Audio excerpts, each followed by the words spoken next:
Exynos 2100, sebuah chipset yang terbaru dari Samsung yang dikeluarkan pada tahun ni. Chip ini juga digunakan pada siri Samsung Galaxy S21. Jadi macam korang tahu kan, Exynos 990 ni dia agak kontroversi sikit disebabkan isu panas dan isu bateri dia. Jadi persoalan dia dekat sini lah kan.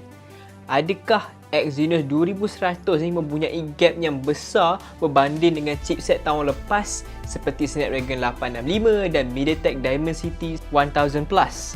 Yes, jawapan dia of course lah Exynos 2100. Tapi aku nak tahu juga macam mana persen improvement Exynos 2100 ni compare dengan chipset tahun lepas ni.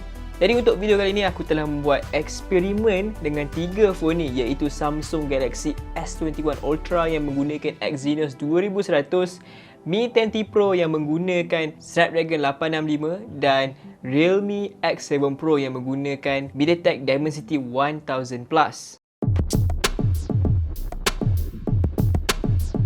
Kalau aku ceritakan result aku dengan eksperimen ni, aku nak bagi tahu korang dulu spesifikasi untuk setiap chipset ni dulu. Untuk MediaTek Dimensity 1000 Plus, ia berasaskan 7nm chip dengan 4 ARM Cortex A77 dengan speed 2.6 GHz, 4 ARM Cortex A55 dengan 2.0 GHz dan menggunakan GPU ARM Mali G77.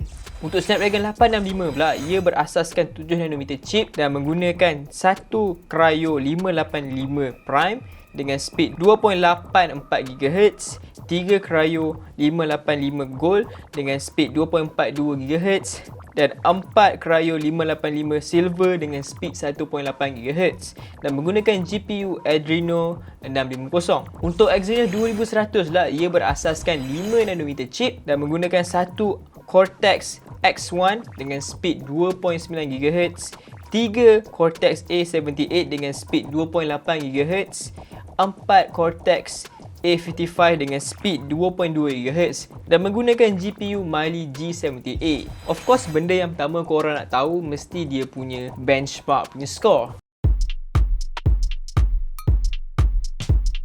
Okay, untuk result Antutu, Geekbench dan 3D Mark, ketiga phone ni mempunyai result yang sangat berbeza. Of course lah, Exynos 2100 menang, betul tak? Kalau kita tengok dari segi Antutu punya skor, dia mendapat around 590,000. Manakala untuk Geekbench, dia dapat around 1091 untuk single core dan 3397 untuk multi core. Untuk 3D Mark pula, skor dia memang tinggi iaitu 5498. Kita pergi ke Realme X7 Pro pula, MediaTek Dimensity 1000 Plus, skor Antutu dia biasa je iaitu 530,000. Lepas tu untuk Geekbench, single core dia 770, untuk multi core dia pula dia adalah 2770 dan 3D Mark dia hanya 3784 saja. Kalau kita pergi ke Mi 10T Pro iaitu Snapdragon 865 pula, skor Antutu dia adalah 591,000 average. Lepas tu untuk Geekbench pula, single core dia adalah 906 dan multi core dia pula adalah 3386. Untuk 3D Mark dia tak tinggi juga iaitu 3784 saja. Jadi dekat sini 3D Mark untuk Samsung tu memang tinggi, tapi for some reason dekat Antutu dia punya skor untuk Exynos dia memang sangat rendah. Tu yang aku agak pelik sebab aku tengok dekat official website Antutu sendiri that Exynos 2100 sepatutnya skor dia dekat 600k lebih. Tapi dekat phone yang aku test banyak kali dah. Aku test pertama dalam 530 je, paling tinggi 590,000 saja. So aku tak beberapa pasti kenapa phone aku jadi macam tu. Aku dah turn on enhance performance, masih sama juga. Dan aku tengok review orang lain, dia orang punya skor memang tinggi juga. Tapi Geekbench dengan 3D Mark, skor dia memang betul lah, memang precise lah daripada orang lain punya skor tu.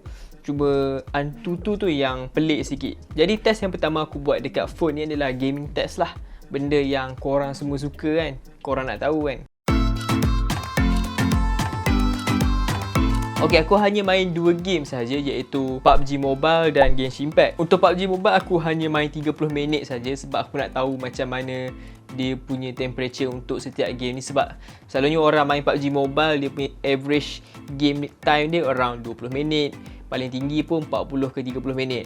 Jadi yang tu macam average lah kita main kan. Jadi untuk 30 minit dengan suhu awal 29 darjah Celsius, untuk B10T Pro aku dapat 36.2. Lepas tu untuk Realme X7 hanya 35.4 dan Exynos hanya static di 36 sahaja. Jadi untuk PUBG suhu dia tak ada masalah sangat. Dan bila sampai ke sejam ke 2 jam tu suhu dia tak meningkat banyak sangat. Paling tinggi pun 38, 39 sahaja pada 3 phone ni. Untuk Genshin Impact pula aku main dengan setting maksimum dengan 60 fps dan aku boleh kata korang semua grafik yang lawa gila. Cuma dekat Realme X7 ni atau MediaTek Dimensity ni, bila korang main dengan max setting 60 fps, dia tak beberapa smooth sangat sebab dia ada banyak masalah stuttering. Kalau compare dengan Exynos dan Snapdragon, dia smooth. Tapi kalau aku nak kata Snapdragon dengan Exynos ni, Exynos punya version ni lagi smooth lah sebab GPU dia lagi bagus berbanding dengan Snapdragon 865 ni. Tapi kalau korang main compare side by side tu tak perasan sangat, tapi bila korang main betul tu korang akan perasan ada ni perbezaan tu. Jadi ni sama juga aku main 30 minit lebih macam tu. Macam biasalah aku main daily commission untuk Genshin Impact sebab buat daily commission pun dekat setengah jam juga nak settlekan semua. Jadi aku buat setiap phone aku main 3 account dan setiap phone ni dia punya suhu tu memang berbeza jugalah. Sebab satu Genshin Impact ni dia punya grafik memang demanding gila. Bila korang main dengan setting maksimum tu, expect lah phone korang akan cepat panas. So untuk suhu awal macam biasa 29 ke 30 darjah Celsius. Untuk MediaTek Pro suhu selepas 30 minit daily commission max setting 60 fps aku dapat around 39 darjah Celsius. Untuk Realme X7 Pro pula adalah 42, tinggi juga tu. Dan Exynos 2100 aku dapat around 38 darjah Celsius. Genshin Impact ni memang demanding gila, memang panas. Dan satu persoalan aku kat korang semua lah kan, macam mana korang boleh main Genshin Impact dekat phone ni kan, lawan Raid Boss, lawan Boss Dragon tu susah kot. Aku main kat PC guna controller pun struggle tau. Jadi kalau korang semua yang main guna phone tu kan, cerita sikit tips kan macam mana korang boleh buat kan, aku pun tertanya tak. Jadi itu untuk gaming test, benda yang average. Aku rasa bila korang beli phone flagship ni, ekspektasi untuk gaming ni sama je, tak ada beza pun. Cuma setting pun sama. Macam PUBG Mobile korang boleh tengok Ultra HD dengan frame rate high. Semua sama je dekat setiap phone flagship sekarang ni. Jadi korang tak ada ekspektasi berbeza sebab semua sama je. Tapi benda yang aku suka test lah bila chipset baru ni adalah stress test.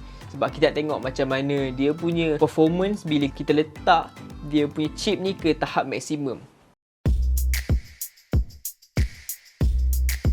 Jadi aku gunakan generic battery drainer untuk drain battery dan at the same time memang push chipset ni ke suhu yang tinggi dan push lah dia punya performance juga at the same time. Jadi result dia macam ni. Untuk Realme X7 dia adalah yang pertama kecundang dalam stress test ni. Dalam masa 15 minit dia punya temperature dah exceed 51 darjah Celsius.